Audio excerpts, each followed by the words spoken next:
குழந்தை வேஸ்ட் பண்ண மாட்டாங்க சார், படிச்சுக்கிட்டே தான் இருப்பாங்க. ஒரு டிவி கிடையாது, டிவி இருக்கு சார் எங்க வீட்டுல 3 வருஷம் ஆச்சு அந்த டிவியை நாங்க பார்த்து கூட. அவ்வளவு சாக்ரிஃபைஸ் பண்ணிருக்கோம். ஆனா இப்ப ஒரு செகண்ட்ல இந்த மாதிரி பண்ணி விட்டாங்களே சார், இதுக்கு யார் சார் பதில் சொல்லுவா? ரொம்ப கஷ்டப்பட்டிருக்கு அந்த பிள்ளைங்க.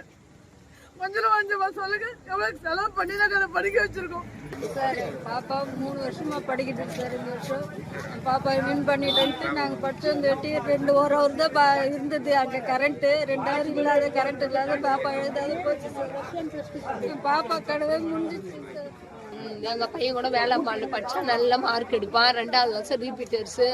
இப்ப வந்து எக்ஸாம் எழுதி வந்து உடனே அழுகுறாவோன்னு, அம்மா நான் சுத்தமா அட்டனே பண்ணல, அதாவது கரெக்ட் சுத்தமா இல்ல, 2 மணிக்கே போயிடுச்சுன்னா என்ன எக்ஸாம் எழுதுது, என்னால ஆகல, அப்படியே ஒண்ணுமே தெரியல, ரொம்ப ஊத்து பார்த்தா அப்படியே கண்ணுல தண்ணியே வருது, அவ்வளவு இருட்டா இருந்தது, நான் எக்ஸாமே எழுதலன்றான். 2 வருஷமா பொண்ணு படிச்சது. ஆனா இங்க கரண்ட் வந்து 1.5 மணி நேரம் கரண்ட் இல்ல. இதுதான் 2 மணி நேரம் கரண்ட் இல்ல. இது வந்து மாணவர்களுக்கு வந்து ரொம்ப பாதிப்புக்குள்ளாச்சு, வருத்தத்துக்கு இருக்கு. இதை நீங்க தான் நல்ல முடிவு பேசி நல்ல முடிவு எடுக்கணும்.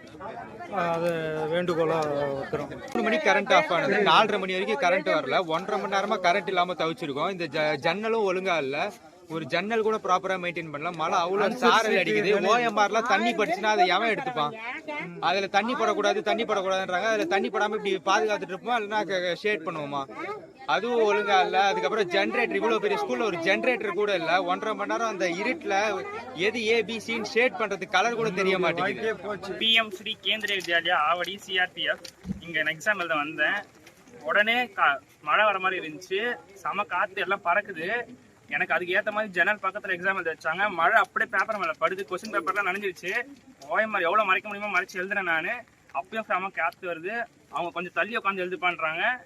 அதுக்கப்புறம் இன்னும் கொஞ்ச நேரம் கழிச்சு ரொம்ப வேகமாக வரும்போது கொஞ்சம் பெஞ்சு அடுத்த பெஞ்ச் உட்கார சொன்னாங்க. அந்த பெஞ்ச் இன்னும் சின்னதாக இருந்துச்சு, அதில் இன்னும் சுத்தமாக எழுத முடியல. செம காற்று, கரண்ட் வேற இல்லை, ஒன்றுமே தெரியல. அதுக்கேற்ற மாதிரி டைமும் சீக்கிரமாக வாங்கிட்டாங்க அவங்க, ரொம்ப எக்ஸ்ட்ரா டைமும் கொடுக்கல. இதனால் எனக்கு சுத்தமாக எழுதவே முடியல.